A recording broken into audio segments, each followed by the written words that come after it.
subhanalladzi asra bi 'abdihi lailan minal masjidil haram ilal masjidil aqsa alladzi barakna hawlahu linuriyahu min ayatina innahu was-sami'ul basir. Hadirin ikhwatul iman, insyaallah yang akan kita kaji pada malam hari ini adalah masih peristiwa Isra bagian ketiga. Mi'raj nanti diulang sedikit di pertemuan pekan yang silam ketika Nabi melakukan Isra, perjalanan dari Masjidil Haram ke Masjidil Aqsa. Perjalanan beliau dari Masjidil Haram ke Masjidil Aqsa, di beberapa riwayat beliau menyaksikan peristiwa-peristiwa yang itu jadi pelajaran. Kemudian dijelaskan bahwa yang pertama beliau melihat jin ifrit sampai apinya pun menyala-nyala. Kemudian Jibril memberikan solusi agar dengan doa, diantaranya yang kemarin kita jelaskan, a'udzu biwajhillahil karim wa bi kalimatillahi tammati allati la yujawizuhunna barrun wa la fajirun sampai akhir. Itu sebagai doa di mana jin ifrit saat itu terlihat oleh Nabi. Kemudian yang kedua, Nabi melihat Dajjal. Nabi melihat Dajjal. Kemudian yang ketiga, Nabi melihat seorang perempuan tua yang melambai-lambaikan agar Nabi mendatangi, tetapi Nabi tidak.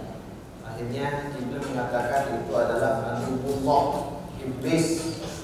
Itu adalah musuh Allah, yaitu iblis. Arada'an tamila ilaihi, dia ingin agar kamu ikut kepada dia, tapi Nabi tidak ikut. Kemudian yang berikutnya apa? Masyitah.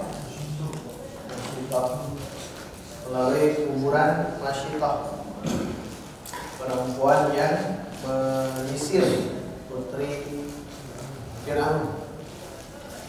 Itu disaksikan oleh oleh Nabi, begitu harumnya. Atat alayya raihatun thayyibah. Jadi ada wangi semerbak mewangi perjalanan, maka dikatakan ya Jibril, mana jadi raihat thayyibah, ini apa wangi yang semerbak luar biasa. Maka Jibril mengatakan hadhihi raihatu Masyitah ibnati Fir'aun wa auladiha. Itu adalah Masyitah, ya, Masyitah yang menyisir putri Fir'aun dan juga anak-anak Masyitah. Di situ pernah kita jelaskan kemarin bahwa anaknya, putrinya yang nanti juga ikut masuk ke kuali, wadah yang besar yang dinyalakan api sangat besar untuk masuk ke sana. Tapi ternyata putri Masyitah itu berkata, ya ummah iktahimi fa inna adzab dunya ahwanu min adzabil akhirah. Wahai ibuku, masuk saja karena azab dunia itu lebih ringan daripada azab akhirat. Itu kata bayinya, bayi Masyitah. Karena kita tahu ada beberapa bayi yang lahir ya, mereka berbicara. Pernah kita jelaskan. Setidaknya ada 7 kalau tidak salah. Di antara ini atau Nabi Isa yang masyhur. Kedua kisah Jurej, sang abid, orang yang rajin ibadah, Jurej. Ketika difitnah, zina, maka bayi yang lahir itu dia berbicara, bukan Jurej bapaknya tapi si Anu, itu kan berbicara, bukan yang Nabi Isa. Kemudian ini putri Masyitah. Kemudian siapa lagi? Coba. Sahibu Yusuf. Tapi belum tahu di mana tuh literaturnya. Tapi Ibnu Abbas mengatakan Sahibu Yusuf. Keempat, yang sedang ibu yang sedang menyusui anaknya, lihat ada dua orang. Yang pertama berbeli menggelar harta, yang kedua hamba sahaya perempuan yang diarak di fitnah. Itu bayi pun berbicara. Kemudian ashabul ukhdud, ada kisah-kisah itu. Tapi nanti kita bahaslah satu waktu. Ada kisah menarik. Biasanya ada 7 bayi yang mereka bisa berbicara ketika masih dalam buaya. Jadi bukan hanya Nabi Isa, tapi yang masyhur memang Nabi Isa dengan ashabul ukhdud. Nah ini juga sama. Jadi ketika bayinya yang sedang disusui, kemudian akhirnya mengatakan, wahai ibunda, sudah saja masuk ke kuali yang panas itu karena azab dunia lebih ringan daripada azab akhirat. Akhirnya dia pun masuk ke situ. Nah, kemudian melihat juga keadaan mujahidin fisabilillah. Mereka dilipat gandakan terus-terusan. Jadi kalau menanam berbuah. Nah itu diantara yang kemarin kita bahas di pertemuan kedua. Hari ini pun kita akan coba yang masih menelusuri Isra. Mi'rajnya belum. Pertemuan ketiga. Di antaranya mereka melihat ada orang yang kepalanya atau orang yang kepalanya berat itu karena selama di dunia itu sulit untuk sujud, sulit untuk sholat. Sulit untuk sholat itu kalau di secara dalil sih jelas ya, orang yang meninggalkan sholat itu adalah perkara yang sangat membahayakan. Kalau ini jelas, orang yang meninggalkan sholat itu sangat membahayakan. Bahkan pembeda antara muslim dengan kafir itu kan sholat. Inna baina rajuli wa baina syirki wal kufri tarkus sholat. Begitu kata Jabir bin Abdillah dalam riwayat Imam Muslim. Sesungguhnya di antara kemusyrikan, di antara kekufuran adalah tarkus sholat, meninggalkan sholat. Itu jelas. Nabi melihat orang yang seperti itu. Kemudian berikutnya Nabi juga melihat orang yang mereka enggan untuk mengeluarkan sedekah, enggan untuk mengeluarkan zakat. Tadi saum, kemudian ini zakat. Cirinya itu yang turun dan dhari'. Mereka makan dhari'. Di surah apa dhari' itu? Nah, Al-Ghasyiyah ya. Min dhari' la yusminu wala. Nah itu dhari' itu makanan atau satu di sini jelaskan kullu ta'amin yuqtal nabtun lahu syauqun kibarun. Satu tanaman yang punya duri yang sangat besar. Jadi dia makan tanaman itu, tapi tanaman tersebut, buah tersebut berdurinya besar, luar biasa. Mun diurang mah naon? Kadongdong. Tapi kadongdong lebih banyak dari kadongdong. Dia duri-durinya besar. Salak ya, duri-durinya dia makan. Ketika Nabi menyaksikan itu, Zakum, apa itu zakum? Kullu ta'amin yaqtulu, setiap makanan yang bisa membunuh, dan itu disifatkan dalam Quran, ada kan? Dalam Quran, zakum fa'ul dari zakmun. Zakmun itu al-lakmus syadid wasyurbul mufrid. Lakmu itu apa? Ditelan, diminum sekaligus. Jadi zakum itu tanaman jahanam, buah yang ada di neraka jahanam, zakum. Beda dengan di surga, ada tanaman-tanaman semua yang ada dalam kehidupan kita itu ada. Tapi kalau nanti di neraka itu ada pohon zakum. Yang mereka orang-orang kafir Quraisy waktu itu mengatakan zakum ma'ana benar. Dalam tafsir-tafsir kan ada dakhil fi tafsir, ada kritik-kritik dalam tafsir yang mereka orang-orang kafir Quraisy saat itu memahami zakum itu nikmat. Padahal kalau kita perhatikan barusan kullu ta'amin yaqtulu, setiap makanan yang bisa membunuh, beracun itu zakum. Dijelaskan kan oleh Rasul, kalau diteteskan diperas buah itu, tetesan jagung ke bumi, maka bumi akan hancur. Apalagi badan manusia. Dan mau tidak mau manusia-manusia ini akan memakannya. Bisa makan gislin. Gislin itu campuran darah dan nanah. Jadi darah nanah tercampur. Dari mana darah nanah? Dari dirinya. Lihat minuman tidak ada, maka mereka minuman gislin. Makanannya yang itu dori dan zakum. Bahkan di sini disebutkan rodofan jahannam. Rodof jahannam itu hijarah Muhammad al-nar, batu yang sudah dipanaskan di atas api, itu rodof.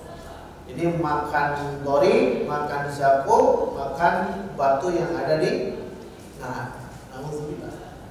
maka Nabi mengatakan, man haula ya Jibril. Wahai Jibril, siapakah ini? Haula'il ladina la yu'adduna shadaqati amwalihim. Ini adalah mereka-mereka yang tidak menunaikan sedekah harta, zakat. Ini tanda baik zakat. Baik yang tadi sholat, kemudian zakat, alhamdulillah ya, itu tersaksi oleh Nabi. Makanya Nabi betul-betul sosok manusia yang sudah melihat dengan mata kepala sendiri sebagai gambaran. Ini gambaran neraka memang begitu, gambaran surga memang begitu, tapi belum ada yang masuk. Kalau nanti masuk itu kalau sudah masuk ke yaumul qiyamah. Kali ini gambaran saja. Kemudian Nabi pun melihat di jalan ada apa ya di sini? Diibaratkan dia kaum-kaum yang selalu duduk di pinggir jalan, tapi suka mengganggu orang lain. Jadi orang-orang Muslim ini ada masalah aqwamin ummatika. Ini adalah perumpamaan kaum di umatmu. Yaquduna 'alal thariq, mereka duduk di jalan-jalan, fayaqta'unaha, tapi mereka mengganggu, memutus, memotong, berarti mengganggu orang yang melewat jalan. Nah ini juga Nabi menyaksikan itu.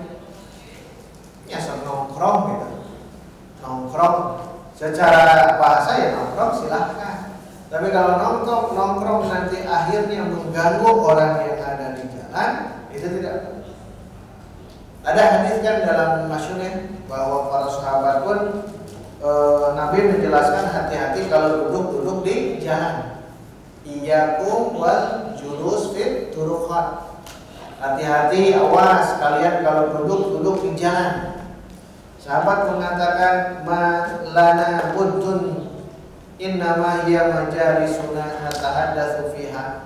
Rasul, kami tidak bisa kalau meninggalkan duduk di jalan karena kami berbincang di situ. Jadi para sahabat ayah memang kebiasaannya di jalan. Tidak mungkin untuk melepaskan itu. Maka Nabi akhirnya menjelaskan, fa idza ataitum ilal majlis fa'atut thariq haqqahu. Kalau kamu memang tidak mau dan harus ada di majlis itu, di tempat duduk nongkrong di jalan, maka berikanlah hak jalan. Sahabat bertanya, wa ma haqqut thariq ya Rasulullah? Kalau apa hak jalan itu apa? Jangan biasa hak asasi manusia. Nah ini hak jalan, hak asasi jalan. Entah hak jalan. Satu, qadul basar, tunjukkan pandangan. Yang kedua, kaful adza, jaga kalau ada yang gangguan di jalan. Di mana mau di jalan? Mau di jalan kah, di jalan raya, jalan raya utama. Ini harus dilakukan. Ada 5 di sini. Satu, qadul basar, tunjukkan pandangan. Kedua, kaful adza, kalau ada gangguan, jaga. Ledakan oleh kita, kalau ada yang macet, ya, dikondisikan. Kalau ada duri di tengah jalan, dipinggirkan. Itu kaful adza. Kemudian radus salam, menjawab salam. Karena yang salam itu yang berjalannya. Kita duduk di jalan, kemudian ada yang lewat. Nah yang lewat ya adabnya salam. Makanya kita jawab salam kalau sedang nongkrong. Bukan yang nongkrong mengucapkan salam, bukan. Yang mengucapkan itu adalah yang jalan. Yang jalan mereka mengucapkan salam, maka radus salam, jawab salam. Itu hak jalan. Yang keempat, al-amru bil ma'ruf, amar ma'ruf, ajak kebaikan-kebaikan. Lamun itu helm, dan bersama diajak kebaikan. Lamun lewat garis sebenarnya, nah, ajak itu kan, itu dari bagian daripada keamanan di jalan. Ingat jalan-jalan itu bukan hanya jalan-jalan biasa, jalan raya juga bisa masuk ke sini. Amar ma'ruf. Terakhir nahi munkar. Jadi ada 5 poin yang di sini dijelaskan oleh Nabi ya, bahwa kalau duduk di jalan ada hak jalan. Kemudian ada lagi ke-9.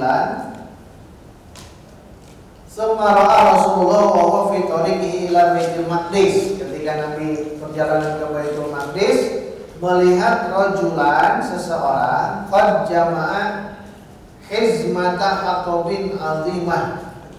Beliau mengumpulkan kayu bakar yang besar, ikatan kayu bakar. Jadi kayu-kayu itu diikat yang besar, kayu-kayu bakar. Jadi melihat dia kumpulkan, terus dikumpul-kumpul. Tapi la yastati'u hamlaha. Itu laki-laki tidak mampu untuk memikulnya. Bisa dipanggul gede suluknya. Tapi anehnya bahwa yuridu an yazida 'alaiha. Dia ingin menambah lagi kayu-kayu bakarnya. Yang ada saja tidak bisa dibawa, tapi dia terus ingin menambah lagi kayu-kayu tersebut. Nabi berkata ke Jibril, "Mahadha ya Jibril." Ini masih dalam Isra ya, belum ke Mi'raj. Ini Mi'raj ada lagi. Apa ini wahai Jibril? Maka Jibril mengatakan, "Hadzal rajulu min ummatika." Ini laki-laki dari umatmu wahai Muhammad. Takunu indahu amanatun nas. Dia itu selama di dunianya diberikan amanah-amanah orang lain. Amanah-amanah orang lain, tapi la yaqilu ada adaiha. Dia tidak mampu menunaikannya. Wa huwa yuridu an yahmilaha, tapi dia kekeh ingin mengambil amanah itu. Makanya hati-hati bab amanah, antu adul amanati ala ahliha. Harus bisa menunaikan amanah kepada yang berhak, dan itu berat. Makanya jangan gila jabatan, karena ini amanah. Dan sebetulnya posisi kita kalau sadar diri sudah posisi A, dah cukup posisi A untuk menuju surga itu. Tapi kebanyakan orang itu terus ingin mendapatkan amanah. Apalagi kalau di pemilihan pemimpin, baik presiden sampai RT itu amanah ya, amanah. Dan sekarang banyak orang-orang yang gila jabatan, padahal itu adalah amanah. Kalau itu adalah amanah, maka orang yang terus menumpuk atau memikul amanah tadi, nanti di akhirat bakal seperti itu. Dan Nabi menyaksikan. Jadi terbayang begitu teman-teman, Nabi selama Isra itu hafal betul ya, dari Masjidil Haram terus sampai Masjidil Aqsa, melihat gitu, bertanya kepada Jibril sambil naik buruk terus. Jadi kan tidak langsung ke langit, karena harus ke sini dulu. Kenapa? Karena Filistin itu Masjidil Aqsa kan tempat turunnya wahyu. Para nabi kan di situ. Ini ada perjalanan nanti, sehingga nanti akan ada, jadi dijelaskan Nabi sholat dan sebagainya. Nah dalam perjalanan itu luar biasa, melihat ini dengan mata kepala sendiri. Terbayang oleh kita bagaimana Nabi semakin hebat lagi ketika beliau pulang dari Isra. Nah kemudian pemandangan ke-10 yaitu Rasul melihat satu kaum tuqradu alsinatuhum, satu kaum yang menggunting lidah-lidah mereka, wasyafahum, dan mulut mereka, bimaqaridha minna, dengan gunting api. Guntingnya bukan dari besi, gunting dari api, lisannya, lidahnya digunting, mulutnya digunting sendiri. Falamma quridat adat kama kana. Ketika digunting, jadi lagi, gunting lagi. Begitu terus-terusan. Jadi lidah seseorang gunting, jatuh, jadi lagi, gunting, jatuh, mulutnya juga sama gunting, dan itu terus-terusan. Ini riwayat riwayat Ahmad ya, nomor hadis 12.211 sahih, atau Musnad At-Tayalisi nomor hadis 2172 sanadnya sahih. Kemudian singkat cerita Nabi bertanya, "Ya Jibril, man haula'i?" Wahai Jibril, siapakah ini? Mereka ini. Nah, kata Jibril, "Haula'i khutba'u min ummatika." Alhamdulillah. Mereka ini adalah para khatib-khatib, para penceramah, para ustaz, para anjengan, para kiai dan umatmu. Ya'muruna an-nasa bil birri wa yansawna anfusahum. Mereka memerintahkan kebaikan kepada yang lain tapi melupakan diri sendiri. Wa hum yatluna al-kitab afala yaqilun. Padahal mereka membaca Alkitab tapi akal mereka tidak mereka gunakan. Ini berarti khitabnya kepada para dai, para ustaz yang ini. Jadi ketika berdakwah, dakwah melupakan diri sendiri. Dia mengajar kebaikan, tapi kebaikan itu tidak dia amalkan. Ini yang dikhawatirkan. Khutbah, khatib, para penceramah itu. Makanya betul semakin banyak berbicara, semakin banyak ketergelinciran. Makanya sebaiknya kan kul khairan au liwasmut, baca atau berkata yang baik, kalau tidak diamlah. Nah itu akan lebih selamat daripada berbicara terus banyak tapi tidak ada bukti. Nah ini pemandangan Nabi yang ke-10. Ngeri ya. Kemudian berikutnya Rasul datang dan melihat ada satu lubang kecil. Di lubang kecil itu keluarlah banteng yang sangat besar. Kemudian banteng itu ingin pulang lagi ke lubang tersebut, tapi tidak mampu, tidak bisa. Ada lubang kecil, keluar banteng yang besar. Ini riwayat At-Tabari dalam kitab Dalail Nubuwah Al-Baihaqi. Kemudian Nabi mengatakan, "Apa ini wahai Jibril?" Maka dia katakan, "Hadzal rajulu yatakallamu bi kalimatin 'azimah." Ini laki-laki berbicara dengan kata-kata yang bagus. Summa yandamu 'alaiha, kemudian dia menyesal atas perkataan itu. Wa yuridu an yaruddaha wa la yastati'. Ingin dikembalikan lagi perkataan itu tapi dia tidak bisa. Berarti terbayang oleh kita orang seperti ini, orang yang sudah mengucapkan tentang sesuatu dan dengan itu salah, mau dikembalikan lagi tidak bisa. Bagaikan lubang yang kecil keluar banteng yang besar, mau kembali lagi tidak bisa dari. Berarti hati-hati dalam berpisah, seperti yang di atas itu. Itu ringkasnya. Kemudian ke-12, dibukalah oleh Allah kepada Nabi di saat itu keadaan orang yang memakan riba, hali akhir riba. Dengan cara apa? Dengan cara dia atau Nabi melihat seseorang yasbahu fin nahrin, seseorang sedang berenang. Yasbahu itu berenang ya, sibaha, sedang berenang fin nahrin, pada satu sungai. Berenang, hujan. Tapi sungai bukan dari air, min damin, dari darah. Ini mojai ya, tapi dari darah air. Wa yulqamul hijarah, dan dia mengkonsumsi atau menelan batu. Maka Nabi mengatakan, "Man hadza ya Jibril?" Maka dia mengatakan, "Hadza akhirur riba." Riwayat Ahmad, isnaduhu qawiyyun, riwayat Ahmad. Bahwa Rasul menyaksikan seperti itu, bahwa orang-orang yang itu mereka pemakan riba. Itu diantaranya ya. Kemudian 13, Rasulullah melihat Musa. Nah, ini melihat Musa dalam perjalanan dari Masjidil Haram ke Masjidil Aqsa, melihat Nabi Musa alaihissalam wa huwa yusolli fi qabrihi. Nabi Musa sedang sholat di kuburannya. Aneh ya? Nabi Musa sedang sholat di kuburannya, sholat kasar gitu. Ya kan Nabi Musa. Kuburan Nabi Musa, ada Nabi Musa, beliau sholat di atas kuburannya sendiri. Itu berdasarkan riwayat Muslim. dalam Kitabul Fadail, bab Fadail Musa alaihissalam, nomor hadis 2375.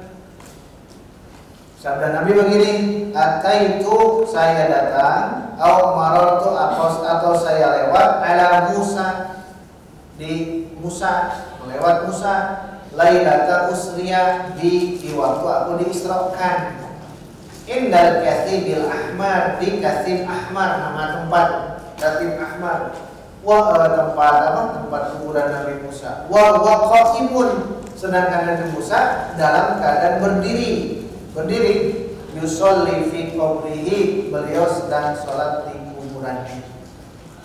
Terbayang oleh kita ini Nabi Musa dan Nabi melihat itu. Karena nanti perjalanan Mi'raj kita akan pahami ya, langit 1, 2, 3 sampai 7 memang ada sosok Nabi Musa di situ. Tetapi dalam perjalanan Isra-nya Nabi melihat Nabi Musa sedang sholat di kuburannya sendiri, di Kathib Ahmad namanya ya. Di Kathib Ahmad. Nah, itulah hadirin waktu iman di antara masyhad-masyhad yang disaksikan oleh Nabi selama peristiwa Isra, di antaranya itu berdasarkan dalil-dalil. Nah, kemudian summa wasala Rasulullah ilal Masjidil Aqsa, dan beresnya dari Masjidil Haram kemudian sampailah ke Masjidil Aqsa. Disebut Aqsa, Aqsa itu jauh. Karena halak huruf halak tenggorokan, ada yang adna, ada yang Aqsa. Aqsa itu jauh. Aqsa itu jauh. Aqsal halki, jauh di sini. Kalau adna dekat, kalau wastu tengah. Nah, disebut Aqsal halki karena jauh di sini. Bukan di sini, makanya Aqsa itu jauh. Kenapa Masjid Aqsa ini disebut Aqsa? Karena libu'dihi anil Masjidil Haram fil masafah. Karena jauhnya antara Masjidil Aqsa dengan Masjidil Haram, jauh jaraknya. Ini jaraknya jauh. Masjidil Haram, kemudian Masjid Nabawi, kemudian Masjidil Aqsa, 3 masjid itu kan itu jauh, maka disebut Al-Aqsa. Ada yang mengatakannya. Ada yang mengatakan disebut Aqsa itu li'annahu lam yakun wara'ahu masjidun. Karena di belakangnya tidak ada masjid-masjid yang lain. Jadi ke belakang tidak ada masjid-masjid yang lain saat itu, maka disebut Aqsa. Atau Baitul Maqdis, disebut Maqdis atau Mutahhar karena dia Maqdis. Ada nama yang lain, Ilya itu nama lainnya. Baitul Maqdis, Masjidil Aqsa, gitu. Itu nama-namanya. Nah, sudah sampai di situ dan beliau masih dengan Jibril alaihissalam, fawajadal anbiya'a. Maka di situ sudah ada para nabi qad jumi'u lahu, yang sudah terkumpul para nabi. Faqaddama Jibril alaihissalam ar-rasulah, maka Jibril mengedepankan Rasulullah, wasalla, dan beliau sholat bil anbiya, dengan para nabi yang tadi, imaman, menjadi imam. Jadi nabi itu ketika sudah sampai Masjidil Aqsa sudah ada para nabi. Para nabi dan Jibril mengedepankan Nabi Muhammad sebagai imam. Inilah fadilah nabi kita, Nabi Muhammad sallallahu alaihi wasallam. Dalam riwayat Muslim, Mas'ud mengatakan Rasul bersabda, "Fahanatis sholatu fa'amamtuhum." Tiba waktu sholat, lalu aku pun mengimami mereka. Maksud mereka para nabi. Riwayat Imam Ahmad dalam Musnad dengan sanad yang sahih dari Ibnu Abbas, "Falamma dakhala Nabiyyul Masjidal Aqsa qama yusolli." Sudah masuk Masjidil Aqsa, beliau berdiri sholat, summa tafata, lalu beliau melirik, fa idzan nabiyyuna ajma'una yusalluna ma'ahu. Maka di situ para nabi semuanya sholat bersama beliau. Berarti nabi mengimami itu. Pertanyaannya, mata sholat Rasulullah bil anbiya? Dirahai di Masjidil Aqsa jelas ya. Tapi kapan? Kapan sholatnya? Apakah baru sampai langsung sholat, atau mi'raj dulu pulang ke Masjidil Aqsa sholat? Nah, ini ada perdebatan para ulama. Kita bacakan ya, ada dua ulama di sini, satu Al-Hafidz Ibnu Hajar, dalam Fathul Bari, kedua Al-Hafidz Ibnu Katsir dalam tafsirnya dan dalam Al-Bidayah wan Nihayah. Yang pertama di Iman Al-Hafidz dalam Fathul Bari, Al-Hafidz Ibnu Hajar dalam Fathul Bari. Fathul Bari itu syarah Sahih Al-Bukhari. Jadi kalau ingin mendalami hadis Bukhari, maka kuasailah Fathul Bari karya Ibnu Hajar.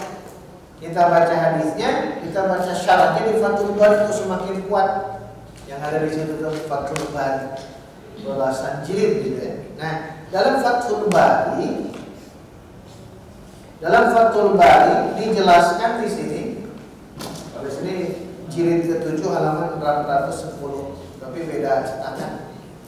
Wal adha, yang nyata anna salatahu sallallahu alaihi wasallam bil anbiya'i alaihi wassalatu wassalam kanat qabla al-uruj ila samawat. Ini menurut Ibnu Hajar. Jadi salatnya Nabi bersama para nabi itu qabla al-uruj, sebelum mi'raj ila samawat, ke langit. Dalam Fathul Bari Ibnu Hajar memandang bahwa sholatnya Nabi dengan para anbiya itu sebelum mi'raj. Itu yang pertama. Dan kita paham di sini dulu ya, pemahaman kita memang seperti itu. Namun Al-Hafidz Ibnu Katsir di dalam tafsir Ibnu Katsirnya di Subhan, surah Subhan, surah Al-Isra, beliau menjelaskan anna salatahu sallallahu alaihi wasallam bil anbiya alaihi wassalatu wassalam kana ba'dal uruj. Kalau tadi qabla uruj, sebelum mi'raj. Kalau ini setelah mi'raj. Bedakannya Ibnu Katsir itu setelah mi'raj turun, setelah turun sambil Ibnu Katsir mengatakan begini, beliau rada panjang. Was-shahih anna Rasulullah sallallahu alaihi wasallam innama ijtama'a bil anbiya fis samawat. Yang benar itu adalah Rasulullah, beliau berkumpul dengan para nabi di langit. Itu nanti kita bahas ya, pertemuan berikutnya. Langit pertama sebagai gambaran, langit pertama Nabi Adam, langit kedua Nabi Isa dan Nabi Yahya, langit ketiga Nabi Yusuf, langit keempat Nabi Idris, kelima Harun, keenam Musa, ketujuh. Nah, Nabi itu bertemu dengan mereka itu 8 Nabi dalam lapis 7 lapis langit bertemu dengan 8 Nabi. Nanti kita bahas satu demi satu. Nah, bertemu di langit terkumpul, summa nazala ila Baitul Maqdis tsaniyan. Kemudian turun ke Baitul Maqdis kedua kali. Karena pertama kali masuk, naik, turun kedua kali. Wa hum ma'ahu, para nabi itu bersama Nabi Muhammad turun ikut, wa shalla bihim fihi, dan sholat bersama mereka. Berarti setelah mi'raj. Tsumma innahu raqibal buraq. Kemudian akhirnya setelah sholat Nabi naik buraq wa qarra raji'an ila Makkah wallahu a'lam. Dan akhirnya beliau pulang menuju Makkah. Berarti sholatnya itu sepulangnya dari mi'raj. Sholatnya itu dari tafsir Ibnu Katsir. Ditambahkan di sini dalam Al-Bidayah wan Nihayah, panjang Al-Bidayah wan Nihayah. Saya bacakan terjemahnya saja. Kemudian Rasulullah turun menuju Baitul Maqdis, sudah di atasnya turun ke bawah. Yang jelas bahwasanya para nabi itu turun bersama Rasul takriman lahu takdiman inda ruju'ihi. Jadi sebagai kemuliaan, pengagungan kepada Nabi ketika Nabi pulang. Jadi dituturkan minal hadratil ilahiyatil azimah, di atas tuturkan kepada Nabi kama hiya adatul wafidin, sebagaimana adat kebiasaan para tetamu. La yajtami'una bi ahadin qabla alladhi turiku ilaihi. Mereka terus saja berkumpul terus-terusan mengikuti tamu tersebut. Oleh sebab itulah ketika beliau melewat seorang di antara para nabi, Jibril mengatakan assalamu alaikum ketika mau masuk, begitu begitu terus ya. Andaikan mereka terkumpul sebelum naiknya, andaikan terkumpul tidak membutuhkan saling kenal untuk kedua kalinya. Kan Nabi Adam ketika diberikan salam dijawab siapa dia, Jibril dengan Nabi Muhammad, kan begitu, tidak tahu. Makanya setelah tahu bagusnya di sini. Kemudian ketika waktu sholat maka aku pun mengimaminya, dan tidaklah terjadi waktu sholat itu kecuali waktu sholat subuh, illa sholatul fajri. Maka beliau di depan para imam, di depan para nabi menjadi imam atas perintah Jibril alaihissalam. Itu berdasarkan perintah Allah Subhanahu wa taala. Sehingga imam a'zam itu, imam yang mulia itu lebih dikedepankan di dalam keimaman kepemimpinan berdasarkan Allah Rabbul Alamin dan Baitul Maqdis sebagai tempat bermula kali di situ. Itu dalam kitab Al-Bidayah wa Nihayah. Jadi kesimpulannya tentang tadi ya, kapan Nabi sholat bersama dengan para Nabi? Dua pendapat. Ibnu Hajar Al-Asqalani sebelum Mi'raj, kalau Ibnu Katsir setelah Mi'raj, dan lebih kuat sebetulnya adalah pendapat Ibnu Katsir. Kenapa? Karena ketika bertemu dengan para Nabi yang 8 itu, Nabi turun dari langit ke langit 7 itu sampai ke bawah, itu diikuti para nabi, dan disitulah mereka itu diimami oleh Nabi Muhammad. Bagaimana Nabi Musa yang tadi ya? Karena Nabi Musa kan bersolat ya kembali lagi, karena sudah ada tempatnya masing-masing bagi mereka. Ternyata roh mereka itu sampai sekarang ada di sana. Kita akan buatkan nanti di pertemuan berikutnya Mi'raj ya. Ini masih peristiwa Isra. Terakhir sebelum naik ke langit. Tapi ini diantara tadi ya, kalaulah ini disodorkan, kalaulah tadi sholatnya setelah Mi'raj, berarti setelahnya pendapat itu. Kalaulah sebelum Mi'raj, berarti sebelumnya. Ketika Nabi beres sholat dengan para nabi, utiya biqadahaini, dihadirkan dua wadah. Ahaduhuma fihi laban wal akhar fihi khamr. Ini ada susu, ini ada khamr. Jadi disodorkan Nabi itu setelah sholat. Dalam riwayat Muslim dijelaskan, sahabat Anas bin Malik kata Nabi, "Tsumma dakhaltul masjidah fa shallaitu fihi rak'ataini." Aku masuk masjid salat 2 rakaat, faja'ani Jibril alaihi salam. Datang Jibril kepadaku bi ina'in min khamrin, dengan 1 gelas khamr, wa ina'in min labanin, 1 gelas susu. Maka akhirnya Nabi menegaskan dalam Al-Bukhari, fakhtartul laban. Namun aku lebih memilih susu daripada khamr. Al-Hafiz Ibnu Hajar dalam Fathul Bari, beliau menegaskan hikmah Nabi memilih di antara khamr itu yang haram dengan susu yang halal. Beliau lebih memilih susu yang halal. Imma li'anna al-khamra hina idzin lam yakun hurrimat. Saat itu belum diharamkan. Belum diharamkan khamr itu. Walaupun satu belum diharamkan, au li'annaha minal jannah, atau khamr itu susu dari jannah. Wa khamrul jannah laisat haraman. Padahal khamr itu, khamr surga itu kan tidak haram. Ya, antara susu dan khamr satu belum ada hukum haram, tetapi Nabi justru memilih ini fitrahnya. Fitrah Nabi itu justru lebih memilih susu ini daripada khamr. Makanya para ulama mengatakan sangat tepat Nabi lebih memilih laban, susu daripada khamr. Itu tambahan. Wa qala Jibril alaihissalam ikhtartal fitrah. Maka Jibril mengatakan Anda sudah memilih fitrah. Imam An-Nawawi menegaskan mereka menafsirkan fitrah bil Islam wal istiqomah. Jadi Anda memilih Islam, Anda memilih istiqomah. Kenapa? Ju'ilal labanu alamatan liqauni sahlan thayyiban tahiran sa'igan lisyaribin wallahu a'lam. Jadi kenapa lebih memilih susu? Karena itu merupakan tanda mudah dicerna, thayyib, suci, dan lezat bagi yang meminumnya.